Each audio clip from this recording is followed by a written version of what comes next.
इस धर्म की नगरी अयोध्या में जब से भगवान श्री राम लला की प्राण प्रतिष्ठा हुई है, तब से भगवान पूरे विश्व में, पूरे ब्रह्मांड में चमक रहे हैं। जिधर देखिए उधर श्री राम का नाम।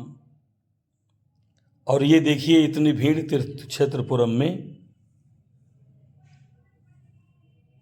लोगों के लिए व्यवस्था बनाते हुए। और अभी अभी हमारी मुलाकात यहाँ के प्रबंध सेवक श्री हरीश त्रिपाठी जी से होने जा रही है, जो कि कुछ यहाँ की व्यवस्थाओं के विषय में आपको अवगत कराएंगे।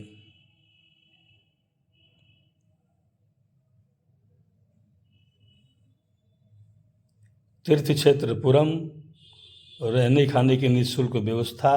परमात्मा की शहर से संतोष पांडे, श्री हरीश त्रिपाठी। और मुझे लगता है कि सुबह से हम लोग तीर्थपुरम क्षेत्र में भ्रमण कर रहे थे, यहाँ की व्यवस्थाओं को देख रहे थे।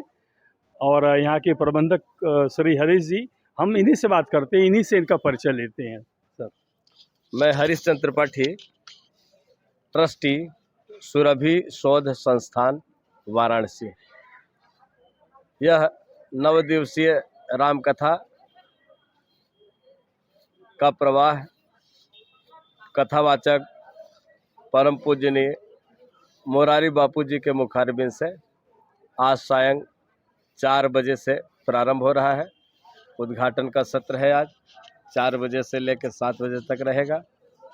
इसके बाद कल 25 तारीख से लेकर के 3 तारीख तक प्रतिदिन 10 बजे से लेकर के 1:30 तक प्रतिदिन यह भक्ति रस गंगा रूपी जल का प्रवाह संपन्न होगा, जिसमें देश विदेश से करीब 5-6 हज़ार श्रद्धालु श्रोता, कथा श्रोता जो इस भक्ति गंगा में डुबकी लगाने वाले हैं वो पधार चुके हैं।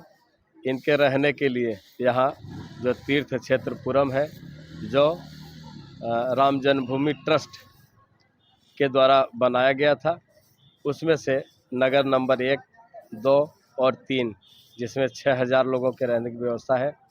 यह तीर्थ क्षेत्रपुरम राम जन्मभूमि न्यास एवं सुरभि शोध संस्थान के संयुक्त प्रयत्नों से संपन्न हो रहा है। इस नगर के लोगों का भरपूर इसमें सहयोग मिल रहा है। क्रम 6 है भैया ना? 1, 2, 3 तक हम लोग हैं। और 4, 5, 6 भी बताया जा रहा है। 4, 5, 6 में विश्व हिंदू परिषद के द्वारा पूरे देश के जो कार्यकर्ता दर्शन करने के निमित्त आ रहे हैं, उनके रहने की व्यवस्था तो ये कार्यकर्ताओं के लिए है, मतलब जैसे आम पब्लिक के पीछे है, श्रोताओं के लिए, जो भी आए, जो दूर के हैं श्रोता, यहाँ रुक करके कथा सुनना चाहते हैं, हाँ, उनके रहने की और प्रसाद की व्यवस्था है, रहने की, और बाकी कार्यकर्ता तो है ही है। और प्लस क्या आवश्यक है, कौन से कागजात कि आपके तीर्थपुरम क्षेत्र में वो प्रवेश करें और यहाँ की सुविधा का लाभ उठाएं, वो कौन से पेपर हैं जो इन्हें दिखाने पड़ेंगे? सबसे बड़ा पेपर तो है कि उनको आधार कार्ड की बात कही जा रही है। आधार कार्ड तो आजकल अनिवार्य हो गया, कहीं भी जाइए आधार कार्ड तो जरूरी रहता है। वैसे श्रद्धालु है, कथा शुरू होता है तो उद्दंड नहीं होगा, ठीक है होगा, लेकिन फिर भी वैधानिक तक दृष्टि से आधार कार्ड रहे तो अच्छा है। जी जी। उसके अलावा सुरक्षा की दृष्टि से भी यहाँ पे बड़े ही, वो तो प्रशासन और अपने कार्यकर्ताओं के द्वारा सुरक्षा दी जा रही है, वो तो आप देख ही रहे हैं। ठीक है, आपका बहुत बहुत धन्यवाद। देखिए लगातार अयोध्या में आने वाली भक्तों की भीड़,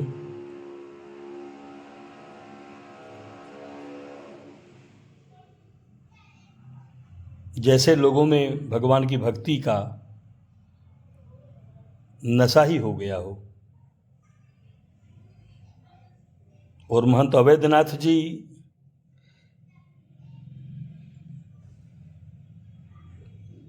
महाराज नगर में हम लोग प्रवेश कर रहे हैं। यहाँ पे आधार कार्ड चेक किए जा रहे हैं लोगों को रहने देने के लिए, और यहाँ की व्यवस्था के बारे में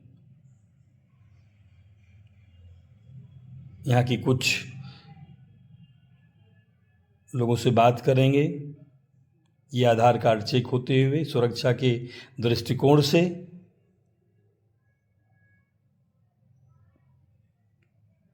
क्षेत्र में आए हुए हैं और देश के कोने कोने से लोग यहाँ पर आ करके निःशुल्क में रहने की व्यवस्था, सोने की, खाने की, बहुत बड़ा अन्न क्षेत्र चल रहा है यहाँ पे। और यहाँ पे कुछ बहन जी लोग हैं, माता स्वरूप हैं, ये लोग दर्शन करने आई हैं और मैं इनका परिचय और यहाँ की व्यवस्था के विषय में इन्हीं से जानने का प्रयास करता हूँ। तो आपका नाम? मेरा नाम दुधैया चंद्रिकाबेन, गज्जर चंद्रिकाबेन है। मैं जामनगर से आई हूँ और वहाँ मेरे क्लब चलती है, NGO है। और यहाँ मैं अपनी दीदी के साथ आई हूँ, दमयंती बेन है। वो हर कथा में आते हैं यहाँ पे और हर कथा में उसका ओपिनियन मुझे ऐसा मिला है कि बहुत बढ़िया। आप पहली बार आई हैं? हाँ, मैं पहली। तो यहाँ अभी कब आई हैं? मैं गई अगली साल 21 तारीख। मतलब यहाँ पे आपका अयोध्या में किसको? कल आई कल आई है, मतलब आपको 23 तारीख को। हाँ, 23 तारीख। तो यहाँ आते ही आपको एंट्री मिल गई? हाँ, एंट्री मिल गई। और आपको बहुत बढ़िया, बहुत बढ़िया है। और खाने पीने की व्यवस्था, खाने पीने का भी व्यवस्था, रहने सोने की व्यवस्था, बहुत अच्छा। और किसी भी तरह का शुल्क लिया जा रहा है? नहीं, कोई पैसा नहीं, कोई नहीं, 1 रुपया भी नहीं, 1 रुपये भी नहीं लगा है। और तीर्थपुरम क्षेत्र में हजारों लाखों लोगों की व्यवस्था पर डे हो रही है, खाने से लेकर सोने तक, रहने तक की। अच्छा, इसमें कोई बंदिश है कि आप कितने दिन रह सकते हैं? नहीं, ऐसी कोई 2 दिन रह सकते हैं, 4 दिन रह सकते हैं? जितने दिन आपको रहना हो, अपनी इच्छा हो, 9 दिन तक, जब तक कथा चलेगी तब तक निःशुल्क रह सकते हो। तो जितनी आपकी इच्छा हो कि 2 दिन रहे, 3 दिन रहे, जो अपने ऊपर डिपेंड रहता है वो आप कर सकते हो। आपका शुभ नाम? मेरा नाम शुभ नाम दुधैया दमयंती बेन है, जामनगर से हूँ। बड़गामा मेरी सरनेम है। मैं भी NGO चलता है, हम तो साथ में ऐसा तो नहीं कि जो NGO या किसी संगठन से जुड़े हैं? नहीं, ऐसी कोई बात नहीं है। कुछ आप बोलिए माता। वो सब समान है।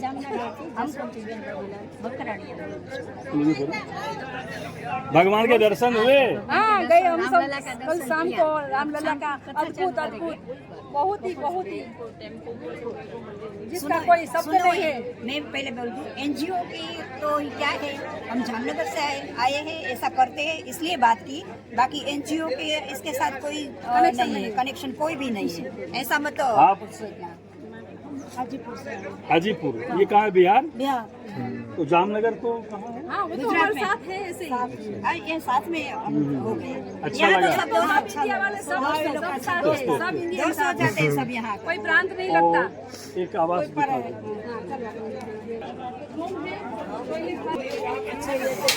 ये व्यवस्था देख लीजिए।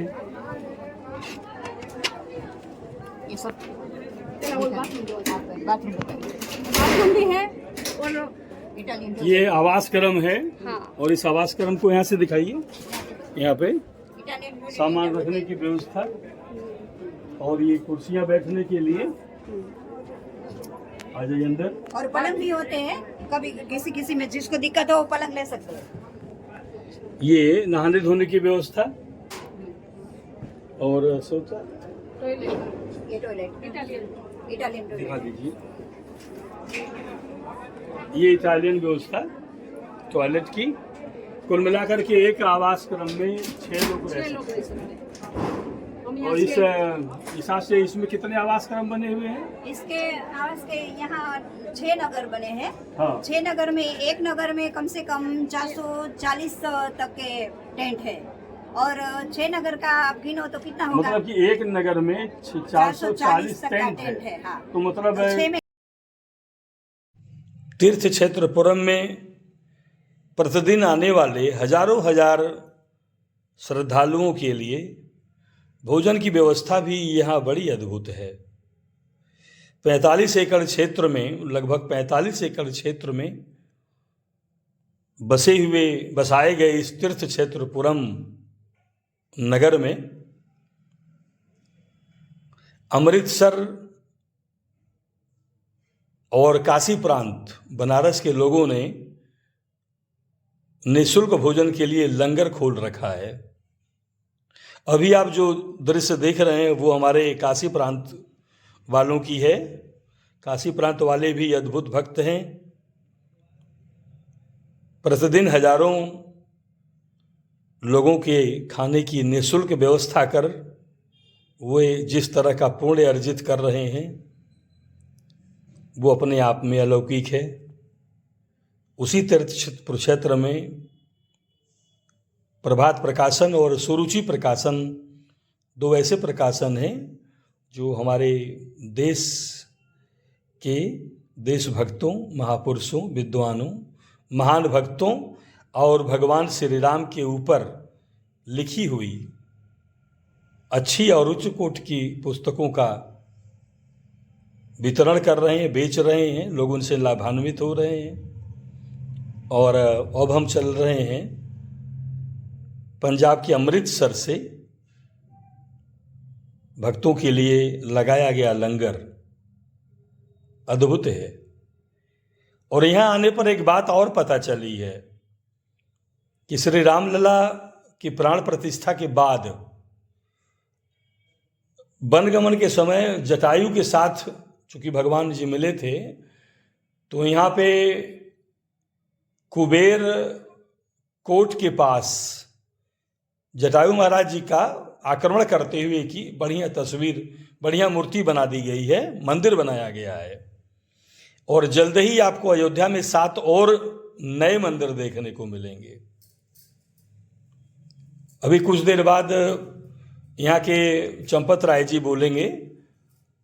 यह उन्हीं से अवगत हुआ कि भगवान के ऊपर साक्षात वाल्मीकि रामायण लिखने वाले महाराज वाल्मीकि का मंदिर बनेगा और उनको शिक्षा देने वाले गुरु वशिष्ठ का मंदिर यहाँ बनेगा। विश्वामित्र जी का भी मंदिर यहाँ बनेगा जो उनको जनकपुर तक ले गए थे। और अगस्त जी का भी मंदिर बनेगा जो भगवान राम जी को, जिन्होंने भगवान राम जी को तरह तरह के अस्त्र शस्त्र प्रदान किए थे। इसके अलावा निषाद राज का भी मंदिर यहाँ बनने वाला है और भगवान के चरण के स्पर्श से पत्थर से निकलने वाली माता अहिल्या का भी मंदिर यहाँ बनेगा। और फिर सबरी माता कैसे पीछे छूट जाती, जिनके जूठे बेर भगवान ने खाए, उनका भी मंदिर, सबरी जी का मंदिर अयोध्या में बनेगा।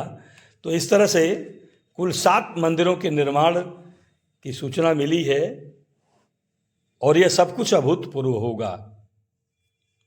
और अब यहाँ पे देखिए, पंजाब से अमृतसर के लोगों की व्यवस्था, भगवान राम की दिव्य मूर्ति फोटो और ये वहाँ की कमेटी के लोग, इतनी साफ सुथरी व्यवस्था, बिल्कुल सब कुछ भगवान के प्रसाद जैसा, न कोई छोटा न कोई बड़ा।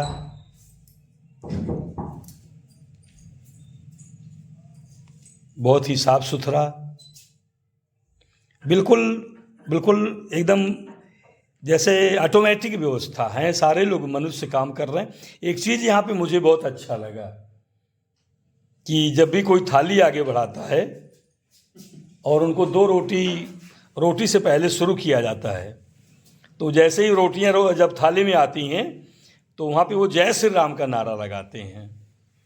और इस तरह से सहस्त्रों बार, लाखों बार भगवान श्री राम का नाम लेने का फल मिलता है। जहाँ तक भगवान का नाम लेने का मामला है तो भगवान के नाम में ही सब कुछ है। यह स्वयं भगवान के नाम में जीवन परिचय से भगवान से भी बड़ी शक्ति है, उनके नाम में ही पावर है। भगवान, ये अयोध्या में आने वाली हजारों लाखों करोड़ों की जो भीड़ है, इनको भगवान के नाम की शक्ति ही खींच कर ला रही है। और ये देखिए, कुछ ही देर में आदरणीय मुरारी बापू जी का शुरू होने वाला प्रवचन, और ये जितने भी लोग आए हैं भगवान की कथा सुनने के लिए, इनको भी भगवान के नाम का जो पावर है वही खींच के लाया है। इतने महान समय पर आप लोग भी घरों में बैठे मत रहिए, समय का फायदा उठाइए। बहुत निःशुल्क व्यवस्था है यहाँ, सब कुछ करने, रहने, खाने पीने की। दौड़ करके आइए और भगवान का दर्शन करिए, लाभ उठा लीजिए। इन्फेंट राम के नाम से लड़ी है।